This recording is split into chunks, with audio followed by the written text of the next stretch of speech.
نہ کسی پر بہتان نہیں لگائیں گی. عورتیں فحش تہمت بہت جلدی لگا دیتی ہیں. جب کسی کو بدنام کرنا ہو نا تو یہ بولتی ہیں اس کا میرے ساتھ چکر چل رہا ہے. لوگ فوراً یقین کر لیں گے کہ یار جب یہ خود کہہ رہی ہے تو یقیناً چکر چل رہا ہوگا. تو بہت جلدی, خاص طور پر میاں بیوی کے جھگڑوں میں جب طلاقیں ہوتی ہیں نا تو شوہر بھی غلط الزام بیوی پہ ڈالتا ہے, مگر اکثر وہ فحش الزام نہیں ڈالتا.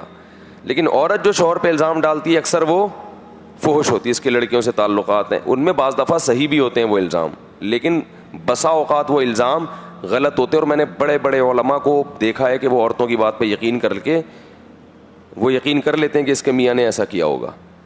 کیونکہ مجھے گھریلو حالات کا بڑا تجربہ ہے, لوگوں کی نا کیسز آتے ہیں ہمارے پاس بہت زیادہ. اس میں جو آتے ہیں نا لوگوں کے کیسز سے بہت صبح شام تو یہ نمٹاتے رہتے ہیں. اس میں بسا اوقات یہ ثابت ہوا کہ عورت نے شوہر پہ جو فحش الزام لگایا تھا وہ الزام غلط تھا. جب گہرائی میں گئے تو وہ الزام غلط. تو اس لیے اللہ تعالیٰ نے عورت کی گواہی کو بھی کیا رکھا ہے, آدھا. ورنہ وہ فوراً, میں یہ نہیں کہہ رہا کہ جھوٹ بولتی ہیں ہمیشہ, ایسا نہیں ہے, لیکن جھوٹ کا عنصر, جھوٹ کا ریشو خواتین میں مردوں سے زیادہ. یہ نہیں کہ ساری خواتین, وہ خواتین جو میرا بیان سن رہی ہیں یا سنیں گی وہ تو بالکل جھوٹ بولتی نہیں ہیں. میں جب بھی بات کر رہا ہوں میں ہمیشہ ان کے علاوہ کی بات کر رہا ہوں, کیونکہ غصہ ہوتی ہے نا پھر کمنٹس آتے ہیں. میں یوں بول دیا بھائی آپ کو بولا ہی نہیں تو کہاں سے کمنٹ کروں. جو میرا بیان نہ سنیں گی قیامت تک, نہ کبھی انہوں نے سنا اور نہ بھی سن رہی ہیں, ان میں جھوٹ کا ریشو. مردوں میں کچھ برائیاں ایسی ہیں جو زیادہ ہیں عورتوں میں نہیں ہیں, اور کچھ برائیاں ایسی ہیں جو عورتوں میں زیادہ ان میں جھوٹ والی جو عنصر ہے نا وہ عورت میں کیا ہے, زیادہ. جھوٹی تہمت, جھوٹا الزام, پھٹنے بازی ہوئی تو یہ ایسا ہے, یہ اس کے چنا جائے, لوگ فوراً یقین کر کے بیٹھ جاتے ہیں. واہ بھائی واہ, کچھ تو ہوگا.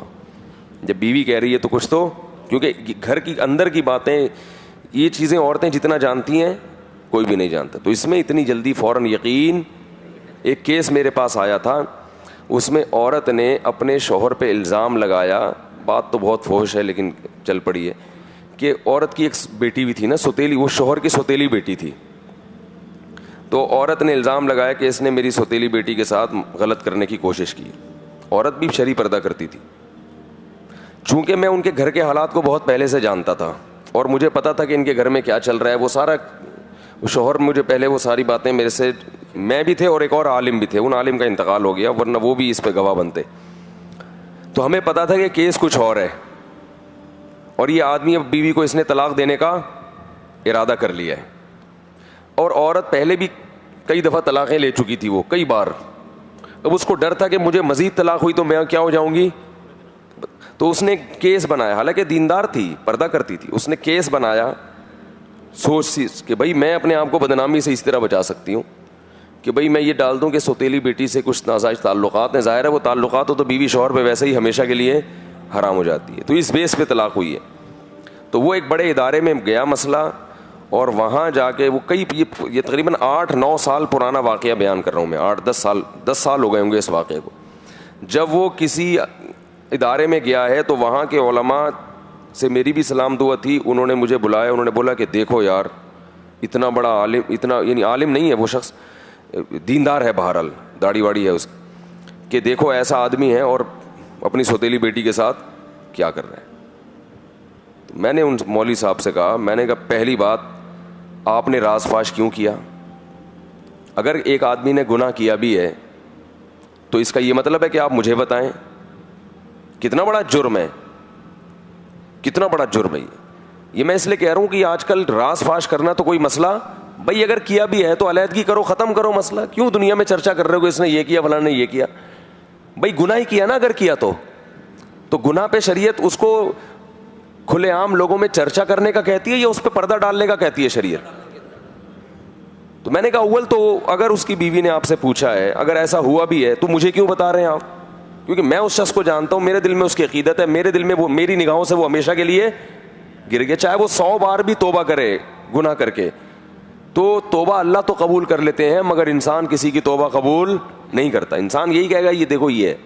دوسری بات یہ کہ میں نے کہا اچھا ہوا آپ نے مجھ سے ڈسکس کیا اس کو, اس لحاظ سے اچھا ہوا کہ میں اس کے حالات جانتا ہوں. میں نے کہا اس نے ایسا نہیں کیا, اس کی کہانی کچھ اور ہے.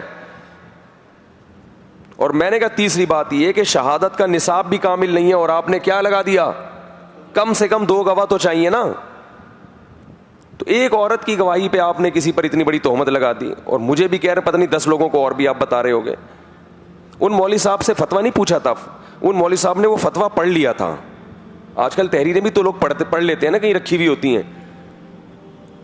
تو اور میں نے کہا یہ میاں بیوی کے تو جھگڑے ویسے ہی جھگڑے ہوتے ہیں, ان میں جب جھگڑا جب ہوتا ہے تو اعتدال سے لوگ ویسے ہی, دو آدمیوں میں دشمنی ہو پھر تو ویسے بھی ان کا الزام قبول نہیں کیا جاتا کہ بھئی یہ تو دشمنی ہے. تو اس طرح سے کیا ہوتا ہے کہ بڑے آرام سے کوئی بھی کسی کو, مرد بھی بدنام کر دیتے ہیں بعض دفعہ. میں یہ نہیں کہہ رہا کہ جب بھی الزام لگتا ہے غلطی لگتا ہے, بعض عورتیں جو واقعی صحیح الزام لگا رہی ہوتی ہیں وہ بات صحیح ہوتی ہے, شوہر میں وہ خرابی ہوتی ہے, لیکن اس میں ہمیں فوراً یقین کرنے کی اجازت نہیں ہے, بلکہ اس میں اصول یہ ہے کہ اگر اس کا کسی سے نقصان کا خطرہ نہیں ہے تو اس میں اس کو مسئلہ بتا دیا جائے اور اس تحقیق میں پڑھائی نہ جائے کہ ایسا ہوا ہے کہ نہیں ہو. بھئی ہمیں نہیں پتا, تم صحیح بول رہی ہو جھٹ بول, اگر ایسا ہوا ہے تو بھئی میاں بیوی کا نکاح کیا ہو گیا, ختم ہو گیا. نہیں ہوا تو نہیں ہوا, ہمیں نہیں پتا کہ ایسا ہے کہ نہیں ہے. لیکن لوگ کیا کرتے ہیں, فوراً ایک خبر پہ وہ خبر نشر کرنا شروع کر دیتے ہیں. حضرت مشہور صحابی تھے عویمر اجلانی رضی اللہ تعالیٰ عنہ, صحیح بخاری کی حدیث ہے, انہوں نے اپنی بیوی کو زنا کرتے ہوئے دیکھا. نبی کے پاس آئے, کہا کہ میں نے اپنی بیوی کو زنا کرتے ہوئے دیکھا. آپ غضبناک ہوئے, غصہ ہوئے آپ, اس لیے کہ اگر دیکھا ہے تو طلاق دو, ختم کرو, قصہ دنیا کو کیوں بتا رہے ہو. نہیں یاری میرا خیال ہے بات سمجھ. بھائی اگر دیکھا ہے, اعتماد ختم ہو گیا نا, کیا کر دو, طلاق. اس کو بدنام, کیونکہ یہ گناہ بھی ہمیں کیا حکم ہے, چھپانے کا. لیکن ہمارے معاشرے میں اگر کوئی طلاق دے گا نا تو طلاق دینے والے کا خون پی لیں گے لوگ, کیوں دی, پوچھ کے اس کو, وہ جب تک تہمتیں نہیں لگائے گا لوگ اس کو.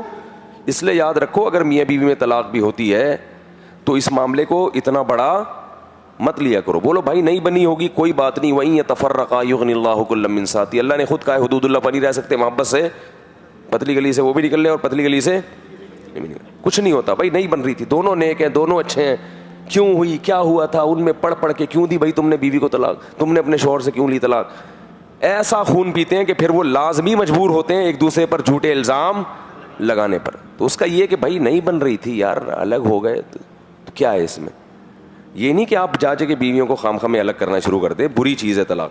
لیکن اگر کہیں علیحدگی ہو گئی ہے تو اس کو بہت بڑا ایشو نہیں بنانا چاہیے. ہم ہندو نہیں ہیں, ہندوؤں میں طلاق نہیں ہے, عیسائیوں میں طلاق نہیں ہے, اسلام میں جہاں نکاح ہے وہاں طلاق بھی ہے. کہ بھئی اگر حدود اللہ پر قائم نہیں رہ سکتے, آرام سے محبت سے امن اور شانتی کے ساتھ علیحدگی اختیار کر لو. خود سے نہ کرنے جا کے کسی سے مشورہ لے لینا پہلے. یہ بھی ڈر ہوتا ہے نا لوگوں میں, سمجھ ہوتی نہیں, جا کے بیگم سے کہیں گے مفتی صاحب نے بھی کہا ہے کہ محبت سے نہیں جا سکتے تو خود ہی کیا ہو, آرام سے لگ جاؤ اور دھڑ دھڑ. ایسا نہ کریں, اس کا ایک پروسیس ہے جو شریعت نے بتایا. میں تو یہ کہہ رہا ہوں کہیں اگر ہو گئی ہے تو ان کا خون نہ پئیں, جا کے ان کو بولیں کوئی بات نہیں بن رہی تھی, مسئلہ کوئی مسئلہ نہیں, چلو اس کی کہیں اور کرا دیں, اس کی کہیں اور کرا دیں. یہ نہیں کرائیں گے آپ, بولیں گے یہ نہیں ہوگا ہم سے.